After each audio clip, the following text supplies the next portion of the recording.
बिस्मिल्लाहिर्रहमानिर्रहीम। अम्मी की बात सुनकर तो मैं दंग ही रह गई थी कि उन्होंने मेरे भाई के लिए एक गरीब घराने की लड़की का हाथ मांग लिया था। मैं तो फट पड़ी थी और बोली, अम्मी, आपने ये क्या कर दिया? मुझे तो बड़ी उम्मीद थी कि मेरी भाभी ऊंचे घर से आएगी तो हमारी सारी परेशानियां दूर हो जाएंगी, पैसे की किल्लत खत्म हो जाएगी और फिर भाभी का बाप भाई को अच्छी नौकरी भी दिलवा देता। मगर आपने ये क्या किया? अम्मी कहने लगी, नीलम, मैंने सारी जिंदगी सब्र शुक्र से गुजारी है।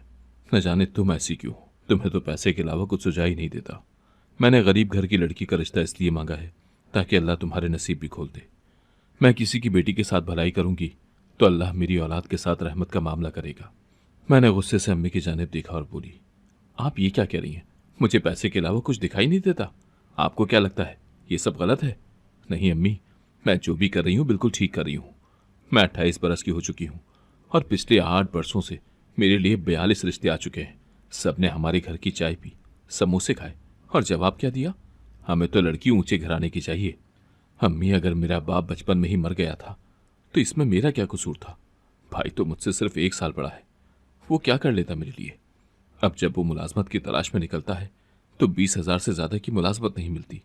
आपने स्कूल में कैंटीन चलाकर हमारा पेट पाला है, मगर आप मेरे जहेज के लिए कुछ कर पाई? नहीं ना। मुझे जब 42 बार ठुकराया गया तो मैं पैसे की कदर जान गई हूँ। आप किसी अच्छे घराने की लड़की लाएं, गरीबो गुरबा की लाइन लगाने की जरूरत नहीं है। अम्मी कहने लगी, अब तो मैंने जबान दे दी है, लड़की का रिश्ता मांग लिया है, अब मैं पीछे नहीं हट सकती। मुझे शदीद गुस्सा आ गया था, इसीलिए मैं उठकर अपने कमरे में आ गई थी। मेरी आंखों से आंसू बह रहे थे। मुझे यही उम्मीद थी कि मेरी भी किस्मत एक ना एक दिन जरूर खुल जाएगी। मेरे भाई की शादी हो जाएगी तो दुल्हन अपने नसीब का बहुत सा सामान लेकर आएगी जो मेरे भी काम आता। अब जाहिर सी बात है, गरीब भाभी आएगी तो 2 जोड़ों के अलावा कुछ भी न लाती साथ। यूं धुतकार मेरे मुकद्दर का हिस्सा बन गई हो जैसे। खैर, मैं सारी रात रोती रही थी। सुबह हुई तो दिमाग ने काम करना शुरू कर दिया। मैंने सोचा कि अम्मी बात नहीं सुन रही तो क्या हुआ, मुझे भाई से मदद मांग लेनी चाहिए। मैं जल्दी से उठकर बाहर निकली थी। उस वक्त भाई छत पर बैठा कुरान पाक की तिलावत कर रहा होता था, फिर वो काम के लिए तैयार होने लग जाता था। यानी मेरे पास यही वक्त था जिसमें भाई से बात की जा सकती थी। अम्मी से छुपकर ही मैं छत पर गई थी। भाई कुरान पाक को गिलाफ में डाल चुका था और पाक किताब को सीने से लगाए नीचे की जाने भी आ रहा था। मुझे देखकर रुक गया और हैरत से बोला, नीलम, क्या बात है? मैं भाई के गले लगकर फूट फूट कर रोने लगी। भाई बोला, अल्लाह खैर करे, मेरी बहन को क्या हो गया है, मुझे बताओ तो सही। मैं बोली, भाई, आपको पता है ना, अम्मी ने आपका रिश्ता देख लिया है। भाई ने इस बात में सर हिला दिया और बोला, हाँ, अम्मी ने सरसरी सी बात की थी कि लड़की हमारे जैसे घराने की है, शादी के बाद वो यहाँ जल्दी एडजस्ट हो जाएगी, ज्यादा मुतालबे करके मुझे तंग नहीं किया करेगी। तब मैं बोली, तो क्या आप उम्र भर इन्हीं हालात का शिकार रहना चाहते हैं? भाई कहने लगा, मैं तुम्हारी बात समझा नहीं हूं। तब मैं बोली, भाई, अगर आप गरीब घर की लड़की लाएंगे तो हमारे घर के हालात कभी नहीं सुधरेंगे। आपकी जॉब भी तो कुछ ज्यादा अच्छी नहीं है, यानी आपके यहाँ भी मेरे जैसी नीलम ही जन्म लेगी जिसका बचपन खिलौनों के लिए तरसते हुए गुजर जाएगा। मगर आप खिलौने नहीं दिलवा पाएंगे। आप अम्मी से साफ साफ कह दें कि वो आपके लिए अच्छे घर की लड़की लाए। अमीर लड़की आएगी तो अपने साथ रिस्क भी लाएगी। लड़की का बाप आपको अच्छी जगह पर नौकरी भी दिलवा देगा और यूं हमारे घर से गुर्बत दूर हो जाएगी। भाई, गुर्बत चली जाएगी तो मेरा रिश्ता भी किसी अच्छी जगह पर हो जाएगा। मैं बार बार ठुकराई नहीं जाना चाहती। मुझे मजीद लोगों के सामने पेश होने से रोक ले भाई। मेरी बातें सुनकर भाई की आंखों में भी आंसू आ गए थे। उसने मेरे सर पर हाथ फेरा और बोला, तुमने जो भी कहा बिल्कुल मुनासिब ही कहा है, मैं ज़रूर अम्मी से बात करता हूँ। तब मैं बोली, मगर इस बात का ध्यान रखिएगा कि अम्मी को इस बात का हरगिज़ पता न चले कि ये सब मैंने आपसे कहा है, नहीं तो वो मेरी जान को आ जाएंगी। भाई ने मेरे सर पर हाथ रखा और कहने लगा, तुम बेफिक्र रहो। मैं भाई से पहले ही नीचे उतरकर अपने कमरे में चली गई थी। भाई तैयार होकर सहन में ही अम्मी के पास बैठकर नाश्ता करने लगा था। तब अम्मी कहने लगी, अम्मार, अब तुम्हारी बीवी आकर तुम्हें नाश्ता बनाकर देगी, मैं अब ये ड्यूटी निभा निभा कर थक गई हूँ। तब भाई बोला, अम्मी, मेरी तनख्वाह सिर्फ 20,000 है, ऐसे में आप मेरे लिए एक और फर्द ला रही हैं। मैं इतने लोगों की कफालत कैसे कर पाऊंगा? फिर जो लड़की मुझसे शादी करके आएगी उसके भी तो 100 अरमान होंगे ना। वो फरमाइश कर देगी तो मैं कहाँ से पूरी करूंगा? इसलिए बेहतर है कि या तो आप मेरा रिश्ता कैंसिल कर दें या फिर लड़की के वालिद से कहें कि हमारे बेटे को अच्छी जगह मुलाजमत ढूंढ दें। मैं अपने कमरे की खिड़की में खड़ी होकर बाहर का मंजर देख रही थी। अम्मी कहने लगी, तुम ये कैसी बातें कर रहे हो अमार? लड़की का बाप खुद ठेला लगाता है और उसका भाई इलेक्ट्रीशियन है, वो तुम्हें कहाँ से मुलाजमत ढूंढ कर दे सकते हैं भला? तब मैं बोली, तो फिर आप ऐसा करें कि मेरे लिए किसी अच्छे घर की लड़की का रिश्ता मांग लें। मैं अपनी गुर्बत से आजिज आ चुका हूँ। मुझे एक और गरीब लड़की नहीं चाहिए। मेरे लिए अमीर घराने की लड़की लेकर आए। तब अम्मी ने भाई को घूर कर देखा था और गुस्से से बोली, मुझे तो ये समझ नहीं आता कि मेरी तरबियत में कौन सी कमी रह गई है। तुम दोनों बहन भाइयों की सोच इस कदर घटिया क्यों हो गई है? अमीर घर की लड़की क्या अपने घर की सारी अमीरी यहां ले आएगी? नहीं ना। फिर तुम दोनों लालच क्यों कर रहे हो? मैंने जो लड़की तुम्हारे लिए चुनी है वो हर लिहाज से बेहतरीन है। सबसे बढ़कर वो किरदार की अच्छी है। कल कल आकर तुम अपनी पसंद से पैसे वाली ले आओ और वो अच्छी ना निकले तो तुम क्या करोगे? अम्मार, मैं तुम्हें एक बात साफ साफ बता देती हूँ, अगर तुम इस लड़की से शादी नहीं करोगे तो मैं आज के बाद तुम्हारी शादी का नाम भी नहीं लूंगी। तुम्हें तुम्हारे हाल पर छोड़ दूंगी। मैंने देखा था कि भाई कुछ परेशान से लग रहे थे, जैसे कुछ सोच रहे हो। फिर कहने लगे, अम्मी आपको जैसा मुनासिब लगता है वैसे ही करें। मैं तो बस अपने ख्यालात का इजहार कर रहा था। अम्मी कहने लगी, अपनी बीवी के सामने ऐसे ख्यालात का इजहार करने का सोचना भी मत। भाई चुप कर गया था। मैं समझ गई थी कि ये बाजी भी मैं हार गई हूँ। भाई ने अम्मी के आगे हथियार डाल दिए थे और फिर बाद में मुझसे भी कह दिया था कि मुझे माफ़ करना नीलम, मगर मैं अम्मी की बात से मुत्तफिक हूँ। मुझे पैसे वाली लड़की से कोई गर्ज नहीं है। मुझे सिर्फ एक शरीफ लड़की चाहिए। अल्लाह ताला तुम्हारे लिए भी कुछ अच्छा ही करेंगे, तुम फिक्र न करो। मैं अपने जानने वालों में भी तुम्हारे रिश्ते की बात करूंगा। भाई इतना कहकर चला गया था जबकि मैं टूट कर रह गई थी। अब मुझे भी अपना मुंह सीना पड़ा था। मैंने सोचा कि मैं आज के बाद इस टॉपिक पर बात ही नहीं करूंगी। अम्मी मुझसे खफा थी, मगर जब मैं शादी की तैयारियों में उनका हाथ बटाने लगी तो वो मुतमईन हो गई थी। मैं शादी की तैयारी तो कर रही थी मगर मेरा दिल बहुत खफा सा रहता था। अब भाभी आने वाली थी और मेरा न जाने क्या बनता।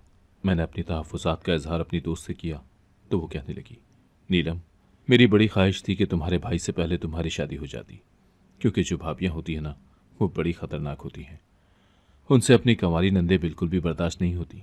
ख़ासकर ये गरीब घरानों से लड़कियां जो ब्याह कराती हैं, उनकी यही ख्वाहिश होती है कि पूरे घर पर उनकी इजारादारी हो। कंवारी नंद पानी का गिलास भी उनसे इजाज़त लेकर पिए, क्योंकि वो इस जोम में होती हैं कि इस घर का राशन पानी तो मेरे शौहर की कमाई से चल रहा है, तो फिर मैं ही इस घर की मालकिन हूँ। मैं अपने दोस्त की बातें सुनकर मजीद परेशान हो गई थी। उसके सामने अपना दिल खोल कर रख दिया था और उससे कहा कि मैं तो पहले से ही इस हक में नहीं हूं कि कोई गरीब लड़की मेरी भाभी बनकर आए। तो मेरी दोस्त नजमा कहने लगी, अपने घर में बात करो। मैं फूट फूट कर रोने लगी थी और बोली, घर में मेरी कोई नहीं सुन रहा। नजमा मेरे लिए मुतफक्किर हो गई थी। वो कहने लगी, अभी बहू घर में नहीं आई है और तुम्हारे साथ ये सुलूक हो रहा है। जब वो आ जाएगी तो सोचो तुम्हारा क्या बनेगा। मैं अब पहले से ज़्यादा परेशान हो गई थी। घर में शादी की तैयारियां ज़ोरों शोर से जारी थी और मैं चाहकर भी किसी को रोक नहीं सकती थी। अब मैं हर वक्त नजमा के पास पहुंची होती थी, उससे अपने दिल की बातें किया करती थी और अपनी ख्वाहिश का इजहार करती कि मैं नहीं चाहती कि फ़ायज़ा ब्याह कर हमारे घर में आए। भाई की शादी को फ़कत 2 दिन रह गए थे जब नजमा मुझसे कहने लगी कि तुम्हें एक ऐसी बात बताती हूँ जिससे तुम्हारे भाई की शादी रुक जाएगी। नजमा ने मुझे ऐसा मशवरा दिया था कि मेरी रूह कांप उठी थी। मैंने कानों को हाथ लगाया और बोली, नहीं नहीं, ऐसा नहीं कर सकती मैं। तुम अपने फजूल मशवरे अपने पास ही रखो। तब नजमा ने मेरा हाथ थाम लिया और बोली, ठीक है, तुम्हें जैसे मुनासिब लग रहा है तुम वैसे ही करो। बाद में मत कहना कि मैंने तुम्हें खबरदार नहीं किया था। ये जो तुम आए रोज़ मेरे घर आ जाती हो, तुम्हारे भाई की शादी हो गई तो तुम्हें घर से निकलने के लिए भी भाभी की इजाज़त लेना होगी। मैं चुपचाप उठकर अपने घर वापस आ गई थी। मेरे अंदर एक जंग छिड़ गई थी। मैं सही और गलत के दरमियान फंस कर रह गई थी। कुछ समझ नहीं आ रहा था कि मुझे क्या करना चाहिए। खैर, ये सब बातें सोचते सोचते भाई की शादी का दिन भी आ गया था। हम बारात लेकर लड़की के घर पहुंच गए थे। सब मुझे खास प्रोटोकॉल दे रहे थे। खैर, चंद रस्मों के बाद हम बारात लेकर घर वापस पहुंच चुके थे और मुझसे ये बात बर्दाश्त नहीं हो रही थी कि मेरी भाभी एक गरीब घर की थी। वो अपने साथ जहेज के नाम पर कुछ भी लेकर नहीं आई थी। गिनती के 4 जोड़े थे और हाथ में सोने की अंगूठी। अगर फायजा को ऐसा ससुराल मिल सकता था कि उसके घर वालों से कोई डिमांड नहीं की गई तो मुझे क्यों ना मिला। ये सोच सोचकर मेरे अंदर लावा दहकता रहा था। नजमा मेरे कान में कहने लगी, अब तो शायद तुम्हारी शादी कभी भी हो ना पाए। तुम जहेज के नाम पर किसी को कुछ दे जो नहीं पाओगी। अगर किसी को पता चलता कि तुम्हारा भाई बहुत बड़ी कंपनी में मुलाजमत करने लगा है तो भला तुम्हारी शादी कैसे ना हो पाती। और ये सब तभी होता जब तुम्हारी भाभी अमीर होती। ये सब बातें सुनकर मैं अंदर से टूट कर रह गई थी और फिर चंद लम्हों में ही मैं इस नतीजे पर पहुंच गई थी कि नजमा ने मुझे जो मंसूबा बताया था उस पर अमल कर गुजरूं। मैंने इधर उधर निगाह दौड़ाई थी। मुझे लाइटिंग वाला लड़का नजर आया था जो हमारे घर में बरकी कुमकुमे लगा रहा था। मैं उसके पास गई और बोली, तुम्हें 5 मिनट की एक्टिंग करना होगी, इसके एवज में तुम्हें 5,000 दूंगी। वो लड़का झट से बोला, मुझे पैसों की बहुत ज़रूरत है, मेरी वालिदा की अद्वियात ख़त्म हो चुकी है, हाथ में पैसा नहीं है कि उनके लिए दवाई खरीद सकूं। मैंने उसे अपना सारा मंसूबा बता दिया तो वो लड़का घबरा गया और बोला, नहीं नहीं, मैं ये सब नहीं कर सकता, ये ना हो कि मुझे गैरत के नाम पर मार दिया जाए। मैं बोली, तुम बेफिक्र रहो, तुम्हें कुछ नहीं होगा, मैं तुम्हें आगे बढ़कर छुड़वा लूंगी। वो लड़का रजामंद हो गया तो मैंने उसे भाभी के कमरे में भेज दिया था। थोड़ी देर बाद ही मैं सब मेहमानों से बोली, क्या आ जाए, भाभी के कमरे में जाके रस्म करते हैं। अम्मी कहने लगी, ऐसी कौन सी रस्म है जो तुम अब करना चाहती हो। मैं बोली, आप बस चुप रहें, मैं अपनी भाभी के खूब लाड उठाऊंगी, भाई की शादी के जितने भी अरमान हैं दिल में सारे पूरे करूंगी। अम्मी मुस्कुरा दी थी। मैं सबको अपने साथ ले गई और अपने लबों पर हाथ रखकर कहा कि सब चुप कर जाएं, भाभी को सरप्राइज देना है। मैंने आहिस्ता से दरवाज़ा खोला था। लाइटिंग वाला लड़का अपना नाटक शुरू कर चुका था। वो बोला, फायजा, जब तुमने अम्मार से शादी कर ली है तो मुझे यहाँ पर क्यों बुलाया है? तुमने क्यों मुझसे कहा कि मैं आकर तुम्हारा रूप देख लूँ?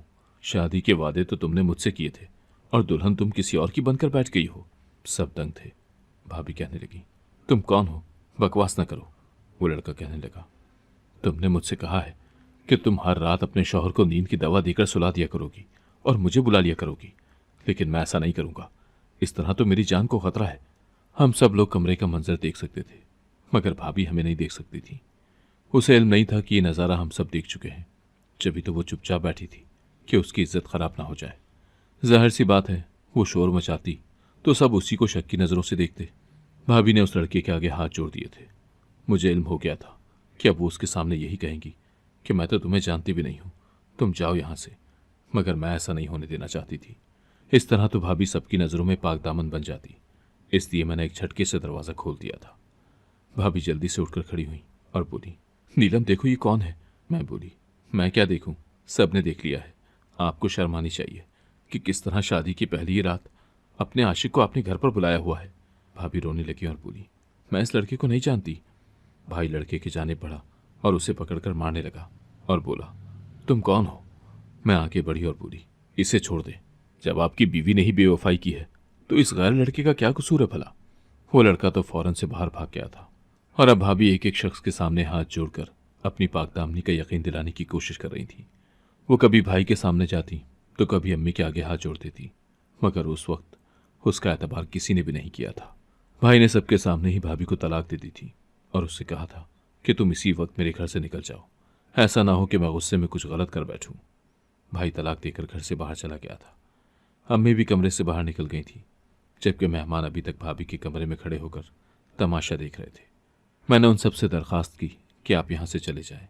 फिर जब मैं और भाभी दोनों कमरे में तन्हा रह गई तो मैं बोली, ये सब मैंने किया है और जानती ही मैंने ऐसा क्यों किया, इसलिए कि आप एक गरीब घर से आई हैं। अगर आप अमीर होती तो मैं कभी आपके साथ ऐसा ना करती। अब आपको तलाक हो गई है, देखना मैं किस तरह एक अमीर घर से अपने लिए भाभी लेकर आऊँगी। मेरी भाभी तो ये सुनकर हक्का बक्का रह गई थी। उसकी आंखों से आंसू गिरते जा रहे थे, मगर उसने मेरे साथ किसी किस्म का कोई गिला शिकवा नहीं किया था। मैंने भाभी के जहेज का सामान, जो कि फ़कत 4 जोड़ों पर मुश्तमिल था, उसके हाथ में थमाकर घर से निकाल दिया था। फायजा जैसे ही हमारे घर से निकली, मेरे वजूद में तस्कीन दौड़ गई थी। मैं अब बेहद मुतमईन थी कि मेरी खुशियों के रास्ते में जो कांटा आ गया था वो निकल गया था। अब मुझे उम्मीद थी कि आगे सब अच्छा ही अच्छा होने वाला है। मैं अपने कमरे में जाकर लेट गई तो दिल में सोचने लगी कि क्या मैंने दुरुस्त किया है। कहीं ऐसा ना हो कि मैंने फायजा के साथ जो किया है उसका वबाल मेरी जान पर आ जाए। मगर फिर मैंने सोचा कि इस दुनिया में लोग क्या कुछ नहीं करते, उसके मुकाबले में मेरा जुर्म इतना बड़ा नहीं है। मेरे साथ कुछ भी बुरा नहीं होगा, सब अच्छा ही अच्छा होगा। मैंने ये बातें सोचकर खुद को मुतमईन कर लिया था और फिर सुकून की नींद सो गई थी। सुबह अम्मी ने तमाम मेहमानों को रुखसत कर दिया था। भाई बड़ा उदास था। अम्मी ने भाई के सामने हाथ जोड़ दिए थे और उससे कहा था कि तुम मुझे माफ़ कर दो, मैं तुम्हारे लिए बेहतरीन शरीक हयात नहीं ढूंढ पाई। भाई ने ऐलान कर दिया था कि आज के बाद कोई मेरी शादी का तस्करा भी ना करे। हम सब चुप कर गए थे, लेकिन जैसे ही चंद माह गुजरे तो मैं अम्मी से कहने लगी कि आप भाई के लिए कोई लड़की तलाश क्यों नहीं करती। अम्मी कहने लगी, मुझ में अब हिम्मत नहीं है, मेरी वजह से तुम्हारा भाई एक बार धोखा खा चुका है। अब मैं दोबारा उसे किस मुँह से कहूँ कि तुम शादी कर लो। मैंने अम्मी से कहा कि आप फिक्र न करें, भाई को शादी के लिए रजामंद मैं कर दूंगी। इस दौरान मेरे लिए मजीद 7 रिश्ते आए थे, मगर सातों के 7 रिश्ते इनकार कर गए थे। इस बार भी वजह जहेज की कमी ही बनी थी। मैंने सोच लिया था कि अब भाई की शादी का फैसला मैं अपने हाथ में ले लूंगी। मैंने भाई से कहा था कि मैं आपकी शादी करना चाहती हूँ, तो भाई ने फौरन इनकार कर दिया और कहने लगे, नहीं, अब मुझ में इस चीज़ की हिम्मत नहीं रही कि मैं दोबारा शादी का सोच भी सकूं। पहले ही मेरे साथ धोखा हो गया है। अब तुम सोचो कि अगर शादी की पहली रात मैं फायजा की हकीकत ना जान पाता तो जाने वो कितने अरसे तक मुझे बेवकूफ़ बनाती रहती। वो मुझे नींद की गोलियां खिलाकर सुला देती और फिर अपने आशिक को बुला लिया करती। मैं अब किसी लड़की पर एतबार नहीं करूंगा। मैं बोली, भाई, गरीब घरानों की लड़कियां तो होती ही ऐसी हैं, आप फिक्र न करें, इस बार मैं आपके लिए अच्छे घर की लड़की लेकर आऊंगी। लेकिन भाई इस बात पर रजामंद नहीं था। वो कहने लगा, मुझे किसी लड़की पर एतबार रहा ही नहीं है।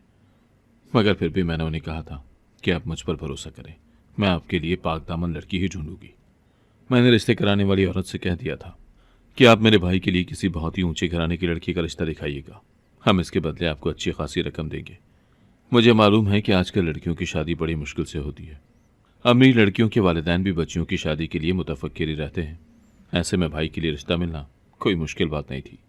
रिश्ते कराने वाली औरत ने 4-5 रिश्ते दिखाए थे और फिर उनमें सबसे ज़्यादा जो लड़की मुझे अमीर लगी थी, मैंने रिश्ते कराने वाली औरत से कहा था कि तुम हमें इनसे मिलवा दो। उसने मेरी बात मान ली। अगले ही दिन मैंने अम्मी से कहा कि आप मेरे साथ चलें, भाई के लिए लड़की देख कर आते हैं। मगर अम्मी ने इनकार कर दिया था। वो कहने लगी कि नहीं नहीं, मैं नहीं जाऊंगी, मैं तो पहले ही तुम्हारे भाई से शर्मिंदा हूँ। तब मैं बोली, आप इस बार परेशान ना हो, सारा मामला मेरे हाथ में है। तब कहीं जाकर अम्मी मेरे साथ चलने पर असमंद हुई थी। हम लड़की के घर गए तो उसका आलीशान महल जैसा घर देखकर तंग रह गए थे। वहाँ तो अल्लाह की दी हुई हर चीज़ मौजूद थी, किसी चीज़ की कमी नहीं थी। मैंने और अम्मी ने आंखों ही आंखों में खुशी का इजहार किया था। जब लड़की हमारे सामने आई तो मैं बड़ी खुश हुई, क्योंकि वो बहुत ही हसीन सी थी। हमने उन्हें साफ साफ बता दिया था कि भाई ज़्यादा नहीं कमाता मगर शरीफ है। उन लोगों ने कहा कि हमें शरीफ लड़का ही चाहिए, पैसा तो हमारे पास भी बहुत है। यूँ 1-2 बार मिलने मिलाने से ही रिश्ता तय हो गया। लड़की के वालिद ने वादा किया था कि वो भाई को बड़ी कंपनी में मुलाजमत दिलवा देगा। अब हम खुश हो गए थे। भाभी जब ब्याह कर हमारे घर आई तो बहुत ज़्यादा जहेज लेकर आई थी। उसके वालिद ने 10 तोला सोना डाला था और फिर गाड़ी, घर, टीवी, फ्रिज, गर्ज ये कि हर किस्म की चीज़ हमारे साथ में दी थी। हम सब तो बड़े खुश थे। भाभी भी अच्छी थी। वलीमे की तकरीब भी शानदार हो गई थी। भाभी में सिर्फ एक ऐप था कि उसे घर के काम नहीं आते थे, तो मैंने अम्मी से कह दिया था कि हम कोई मुलाजमा रख लेंगे, आप इस बात की टेंशन मत लीजिएगा। खैर, शादी के 1 हफ्ते बाद भाभी मुझसे कहने लगी, नीलम आ जाओ, हम दोनों शॉपिंग के लिए चलते हैं, तुम जिस चीज़ पर हाथ रखोगी मैं तुम्हें दिलवा दूंगी। ये बात सुनकर तो मैं बड़ी खुश हो गई थी। मैंने कहा, जी जी आए, हम चलते हैं। मैं भाभी के साथ चली गई थी, लेकिन भाभी मुझे एक बहुत बड़े मॉल में ले गई। वहाँ एक दुकान खाली पड़ी थी। भाभी ने इधर उधर देखा और मेरा हाथ पकड़कर मुझे उस दुकान में ले गई। सामने ही एक लड़का खड़ा था। मैं परेशान हो गई कि न जाने अब क्या होने वाला है। भाभी उस लड़के से कहने लगी, तुमने मेरे वलीमे पर ऐसे ही देखा था ना, तुम्हें यही अच्छी लगी थी ना। मैंने तुमसे कहा था कि मैं ये लड़की तुम्हारे कदमों में ला कर रख दूंगी, मगर तुम्हें तो मेरी बात पर यकीन ही नहीं था।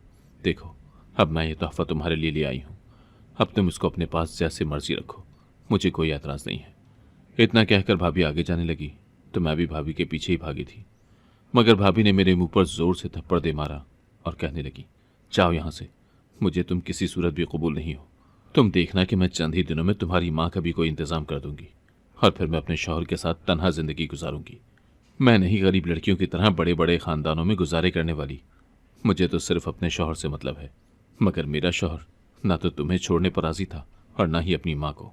तुम्हारा तो इंतज़ाम हो गया है, तुम्हारी माँ का भी इंतज़ाम कर दूंगी। घर जाकर मैं यही कह दूंगी कि नीलम तो अपने आशिक के साथ भाग गई है।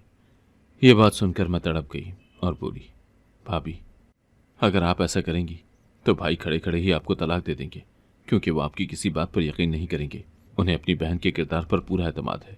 भाभी हंस पड़ी और कहने लगी, तुम फिक्र न करो, मैं तुम्हारे भाई के एतबार को पहले ही तोड़ चुकी हूँ। ये जो मैंने 1 हफ्ते का इंतज़ार किया था ना, वो भी फ़कत इसलिए क्योंकि मैं तुम्हारे भाई को तुम्हारे खिलाफ वरगला रही थी। उसे यही कहती थी कि तुम्हारी बहन हर रात किसी लड़के के साथ फ़ोन पर बातें करती है। अब उसे तुम पर रत्ती बराबर भी यकीन नहीं रहा। इतना कहकर भाभी मुझे वहाँ अपने कज़न के पास छोड़कर जाने लगी तो मैं भी उसके पीछे भागने लगी थी। मगर दुकान में मौजूद लड़के ने मुझे अपनी गिरफ्त में ले लिया। वो लड़का कहने लगा, मुझे तुम अच्छी लगी हो और हर वो चीज़ जो मुझे अच्छी लगती है मैं उसे हासिल करके ही रहता हूँ। पूरा 1 हफ्ता मैंने बहुत अजियत में गुजारा था। मैंने तो कभी ख्वाब में भी नहीं सोचा था कि मेरे साथ ऐसा हो जाएगा। मेरे साथ जब जब जुल्म होता रहा मुझे फायजा की शक्ल नजर आती थी। ऐसा ही लगता था जैसे उसकी बद्दुआ मुझे लग गई हो। मैं फूट फूट कर रोती रहती थी। वो गरीब थी, कम अज कम मेरे साथ ऐसा तो ना करती। अमीर लोगों के तो खून ही सफ़ेद होते हैं, उन्हें किसी के एहसासात और जज्बात की कोई फिक्र नहीं होती। फ़कत इस बात का जुल्म होता है कि वो दुनिया की हर चीज़ को हासिल कर सकते हैं। उस लड़के ने मुझे कुछ दिन अपने पास रखकर आगे फ़रोख्त कर दिया। अब मुझे मुलाजमा बनाकर आगे भेजा गया था। एक बहुत बड़ी ऊंची हवेली में मुझे काम पर रखवा दिया गया था। जब मैं उस हवेली में काम करने गई तो ये देखकर हैरान रह गई थी कि वहाँ की मालकिन कोई और नहीं बल्कि फायजा थी। उसने मुझे देखा तो कहने लगी कि तुम्हारा ये हाल किसने किया है। मैंने उसे सारी बात बता दी थी तो वो कहने लगी, तुमने अपने भाई से तलाक दिलवा दी तो देखो मेरी शादी कितने ऊंचे घर में हो गई, और तुम्हें क्या मिला सिवाय जिल्लत और रुसवाई के।